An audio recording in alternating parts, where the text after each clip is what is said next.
12th എത്തിയ ഒരുപാട് കുട്ടികൾ ചോദിക്കുന്ന ഒരു പ്രധാനപ്പെട്ട ഡൗട്ടാണ്, സാറേ പുതിയ എൻസിഇആർടി ടെക്സ്റ്റ് വാങ്ങണോ, പഴയ ടെക്സ്റ്റ് തന്നെ ഉണ്ട്? സ്വാഭാവികമായിട്ടും സീനിയേഴ്സ് ആ മണം പോലും മാറാതെ അല്ലെ വെച്ചിരിക്കുന്ന കാലാകാലങ്ങളായിട്ട് കൈമാറി വരുന്ന കുറെ ടെക്സ്റ്റുകൾ ഉണ്ടാവും.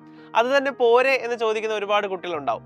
മക്കളെ, പഴയ ടെക്സ്റ്റും പുതിയ ടെക്സ്റ്റും നമ്മൾ കമ്പയർ ചെയ്ത് കഴിഞ്ഞാൽ ചില കറക്ഷൻസ് വന്നിട്ടുണ്ട്. പ്രത്യേകിച്ച് കൂടുതൽ കറക്ഷൻസ് വന്ന 11th-ലാണെങ്കിലും 12th-ലും ചില കറക്ഷൻസ് വന്നിട്ടുണ്ട്.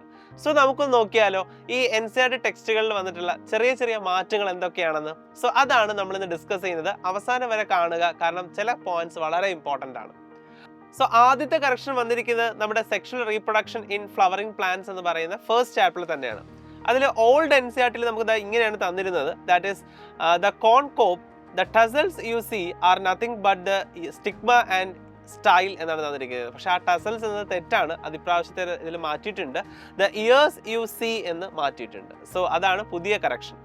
അതുപോലെ തന്നെ ഹ്യൂമൻ റീപ്രൊഡക്ഷനിൽ നമ്മൾ നോക്കിക്കഴിഞ്ഞാൽ ഓൾഡ് എൻസിഇആർടിയിൽ തന്നിരിക്കുന്ന സെന്റൻസ് ഇങ്ങനെയായിരുന്നു. അതായത് മാമറി ഗ്ലാൻസിനെ കുറിച്ച് നമ്മൾ പഠിക്കുന്ന ആ ഒരു ഏരിയയിൽ the lactiferous duct through which the milk is sucked out എന്നാണ് തന്നിരിക്കുന്നത്. അതായത് ലാക്ടിഫറസ് ഡക്റ്റിൽ നിന്നാണ് മിൽക്ക് പുറത്തേക്ക് പോകുന്നത് എന്നൊരർത്ഥത്തിൽ. പക്ഷെ ഇപ്രാവശ്യത്തിൽ അത് മാറ്റിയിട്ടുണ്ട്. അതെങ്ങനെയാണ് മാറ്റിയിരിക്കുന്നത് വെച്ച് കഴിഞ്ഞാൽ lactiferous duct and opens at the nipple from where the milk is expressed during the breast feeding എന്നാണ്. അതായത് ലാക്ടിഫറസ് ഡക്ട് ഡയറക്റ്റ് ആയിട്ടല്ല നമുക്ക് ഒരിക്കലും ഒരു കുഞ്ഞ് സക്ക് ചെയ്തെടുക്കുന്നത്. പിന്നെയോ അത് നിപ്പിളിലൂടെയാണ് ആ പാല് പുറത്തേക്ക് വരുന്നത്. അപ്പോൾ അതുകൂടി ഇവിടെ സ്പെസിഫൈ ചെയ്ത് കൃത്യമാക്കിയിട്ടുണ്ട് എന്നുള്ളതാണ്. ഇനി മോളിക്കുലർ ബേസിൽ വന്നു കഴിഞ്ഞാൽ നമ്മളെ ഓൾഡ് എൻസിഇആർടിയിൽ ഇങ്ങനെയാണ് പറഞ്ഞിരുന്നത്. അതായത് നമ്മുടെ ബേസസിനെ കുറിച്ച് പറഞ്ഞ സ്ഥലത്ത് the bases are exactly the same in all people, എല്ലാ മനുഷ്യരിലും ബേസസ് സെയിം ആണ് എന്നാണ് പറഞ്ഞിരിക്കുന്നത്.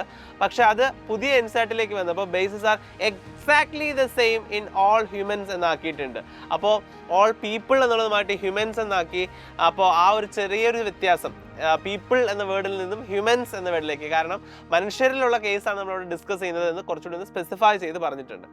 അതുപോലെ തന്നെ നമ്മുടെ എവല്യൂഷനിൽ നമ്മൾ നോക്കിക്കഴിഞ്ഞാൽ old almost 20 billion years old എന്നാണ് പറഞ്ഞിരിക്കുന്നത്. അതായത് നമ്മുടെ യൂണിവേഴ്സിനെ കുറിച്ച് പറയുന്ന ഒരു ഏരിയയിൽ, യൂണിവേഴ്സിന്റെ ഒരു ഏജിനെ കുറിച്ച് പറയുന്നതിനെ കുറിച്ച് പറയുന്നിടത്താണ് 20 ബില്യൺ ഇയേഴ്സ് ഓൾഡ് എന്നുള്ളതാണ് പഴയ എൻസിഇആർടി പറഞ്ഞതെങ്കിൽ പുതിയ എൻസിഇആർടി വന്നപ്പോഴത്തേക്കും അതിലേക്ക് ഓൾമോസ്റ്റ് 13.8 ബില്യൺ ഇയേഴ്സ് എന്നാക്കിയിട്ടുണ്ട്. അതായത് കുറച്ചുകൂടി സ്പെസിഫൈഡ് ആണ്.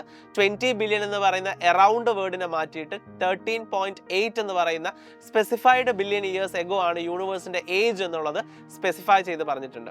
അതുപോലെ തന്നെ ഒരു വലിയ ചേഞ്ച് വരുത്തിയിരിക്കുന്നത്, ഇതാണ് ഏറ്റവും ഇമ്പോർട്ടൻ്റ് ചേഞ്ച് ആയിട്ട് എനിക്ക് ഫീൽ ചെയ്തത്. ദാറ്റ് ഈസ് എൻസിഇആർടിയിൽ നമ്മുടെ പിക്ചറിൽ, അതായത് ഓവുലേഷന്റെ പിക്ചറിൽ ഓവം റിലീസ് ചെയ്യുന്നതായിട്ടാണ് അവിടെ കാണിച്ചിരിക്കുന്നത്. പക്ഷെ നമുക്ക് എല്ലാവർക്കും അറിയാം ഓവം ഉണ്ടാകണം എന്നുണ്ടെങ്കിൽ സ്പേം എൻട്രി അവിടെ നടക്കണം. ഇവിടെ സ്പേം എൻട്രി ആവാതെ തന്നെ ഓവം എന്ന് നമ്മുടെ ഫിഗറിൽ മാർക്ക് ചെയ്തിട്ടുണ്ട്. അത് പുതിയ എൻസിഇആർടി കറക്റ്റ് ചെയ്തിട്ടുണ്ട്.